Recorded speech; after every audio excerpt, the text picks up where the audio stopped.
Well, Brad, race 2 in the Fujitsu series, and we changed things up. We reversed the top 10. Mark McNally, first time pole in a V8 supercar. He'll be a little bit nervous. He's going to share the front row of the grid with Sam Walter, 2 Commodores on the front row. But Mark McNally, let's see how he's feeling. Yeah, I guess it's lucky now the way they reversed the top 10. I finished 10th, so I start off pole. It's a great way to start your second year in the V8 Supercars in the Fujitsu series. It's been a tough series, but you're starting to get there. Yeah, definitely. Last year was a big learning curve stepping in sort of after the first couple of races. But I've got quite a good team behind me, and I've sort of benefited from their experience. But now we're really starting to step up in the second year. A lot of pressure on Mark McNally to start from the front row of the grid. Keep an eye too, Jonathan Webb in the Stone Brothers Racing Falcon. He's on row 2. Marcus Marshall, great job in the first race. He'll be looking to capitalise on that in this race. Marcus Sukanovic, the former Commodore Cup and V8 Ute champ, to start from position 11. Dale Wood in the Greg Murphy Racing Commodore, ill this weekend. He's really not feeling well, so it's going to be tough for him today. And Damien White, fastest lap in the first race, starting out at 18 because they're only inverting the top 10. He'll be looking to make his way through the field. Shannon O'Brien, another to start deep in the pack from position 26. A big field of cars at Wakefield Park. Very hard to work your way through. And Andrew Thompson has the biggest job of all. A retirement from race 1 with that oil leak. He's going to have to come from position 34 with only a case of 17 laps to do it in. The revs rise. Race 2, the Fujitsu V8 Supercar Series. And Sam Walter, a fantastic jump from the Tasmanian rookie. He's got the lead clearly now into turn 1. Almost too good a jump. I wonder what they'll think about that. It certainly, he either got it right or he was a little quick on the trigger, but great start by him. Not too much wheel spin. Got Jay Vernig off the road here in the GIO car. And he's going to lose a lot of ground.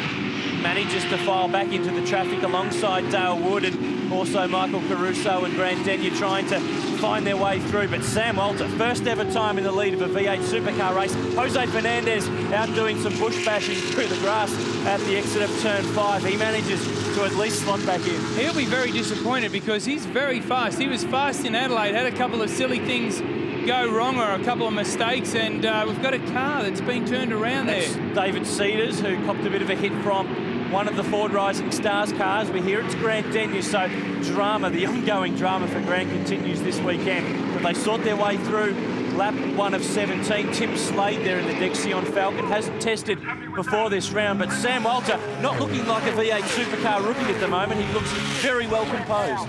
Very nicely balanced in the car, doing a great job. It's tough to run around to the front of this field, but we've got cars going everywhere a little bit here at the moment. It's the first time we've run inverting the top 10, not the whole field. So it'll be interesting to see how this race unfolds. Oh, Sam Walter runs off the road at the exit of turn 4. That hands the lead straight to Brett Hobson. And that car had a lot of lock on when he was trying to turn around the corner, and it's taken him a while to get back on the circuit. He'll be pretty agitated at the moment. Oh, a little bit of contact there with Marcus. He's fighting for his position. They both are. And Walter trying to fit back in.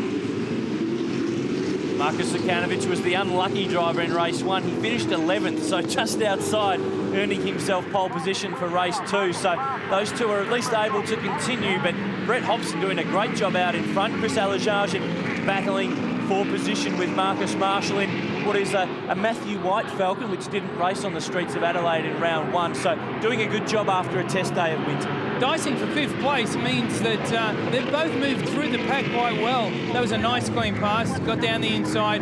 Turn 10 is one of the real passing opportunities on this circuit. I guess with one of the issues of this category, Brad, there's so many ex-level 1 cars in this series now that so many of the teams have data from the big teams, but they don't here. Wakefield Park is a track that we don't race at in the main championship series. That's very true. No data to rely on. It is a very bumpy little circuit. Let's have a bit of a look from inside Andrew Thompson's car.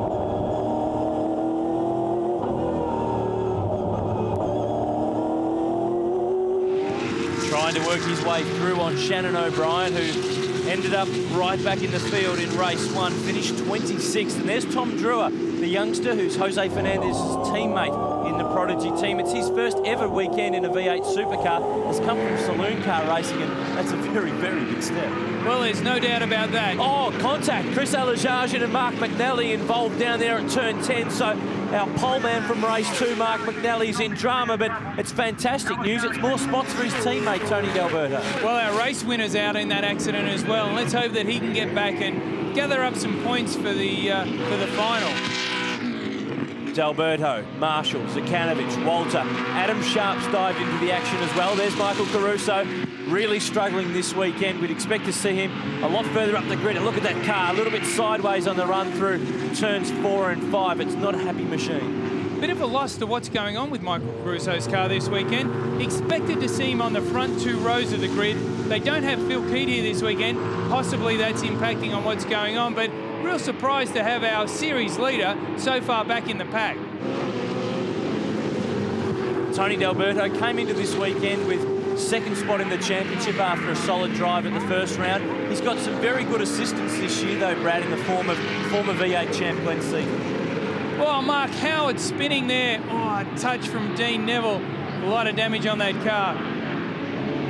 Also looked like Damien Saylett going off in the grass. Mark Howard at least looks like that car is still drivable. He'll be able to clear the zone. There was another car involved in that. I couldn't quite see who it was at the time. There it is in the shot. It's Neil McFadden. He's going to be lucky to get away with that one. He's got into the back corner panel of his car. He started to turn him around and he's kept on going. And poor Dean Neville's had nowhere to go. We look at that contact. He's kept his boot into it and around he goes. And Dean Neville trying to make the most of an opportunity there to get down the inside, I guess, and not seen Mark Howard. And Mark's got off the brake, rolled backwards, and lots of damage to, I'd say, both vehicles there. A case of wrong place, wrong time, really. But the fight up front continues. Of course, this race has been inverted. So the pole man has been Mark McNally, who finished 10th in race 1 on board with Grant Denyer. Looking back at Terry Wyhern, in fact, the former NASCAR racer, making his first start in the Fujitsu series this weekend. And we wouldn't expect that older model AU to really be hustling Grant, who's struggling this weekend in the BA. And the really interesting thing about this camera shot is you can see Terry Wyhern is making up a lot of speed in the middle of the corner. So when Grant's got all the braking done, he's not able to carry a lot of mid-corner speed, and Terry can really close up to him. Hopefully we'll see it right here. Look at that car come towards us now. Really hurries at him at the exit of that corner, and of course then Grant gets on the throttle and drives away a little bit. Very graphic example of what mid-corner speed can do for you. Wyhern finished 21st in the first race, so has done a good solid job to work his way back up in the order as Grant Denyer continues the fight. Some battle damage there on the rear bumper as well. Almost needs a new Summit sign on it. Great job by Grant though. Hard to come into this series when you haven't driven the car for a while and really perform. Marcus Marshall has certainly performed this weekend. Steps out of the Peter Fitzgerald run Carrera Cup Porsche into the Matthew White Ford. There's Damien White trying to fight his way back through in the Select TV Wollongong Performance Commodore. But Marcus Marshall, a guy who basically very openly admits that he's here this weekend as basically an audition for Sandown and Bathurst. And he's doing a great job. The interesting thing about the category now is the depth goes down past 10th place. One of the reasons they only invert the top 10 now. But look at these guys. It's like a normal V8 supercar race. They're really struggling to get onto each other to try and slide past. I guess one of the big issues, not just in the Fujitsu series, but also in the main game as well, is tyre management. And what you'll find is a lot of the teams and drivers using perhaps not their best set for this race, saving them for race 3. There's two thought processes going on there. One is put your best set of tyres on to try and pass as many cars as you can. And the other one is put your worst set on because everyone's going to be bottled up, and then save the best set for the last when you've got the best grid position and you can get the best result. Marcus Zakanovic, the ex-Garth Tander Toll HSV Commodore from last year. Getting a little bit of help from Phil Curtis this weekend, who's a very clever engineer, spends a bit of time down at my place. There's Andrew Thompson trying to fight his way back through the field. Now, in championship terms, this weekend has been a real disaster because under this 3-race format, if you have a bad first one, it's really hard to come back through in the next 2. Almost impossible. You've got to come from the back of the grid, get past as many cars as you can and hope to get a good grid spot in the final. Barry Tanton, turn 10, makes a mistake and puts the Formula Falcon into the gravel trap, and he looks like he's not going to be able to get out of there. Look at all the dust and smoke. Looked like a rear brake lock up there. The car didn't move around too much, but when it jumped, went left and right and ended up in the sand pit. And I'd say he's bogged. Doesn't look like he's going to be coming out of there anytime soon. The WPS Chrysler safety car has been called by the officials, so the race becomes somewhat neutralised with Brett Hobson, our leader. Jonathan Webb in second spot for Stone Brothers Racing, and that's a real shame for those two because they certainly had clawed their way away from the rest of the field. You're watching the Fujitsu V8 Supercars from Wakefield Park. More in a moment.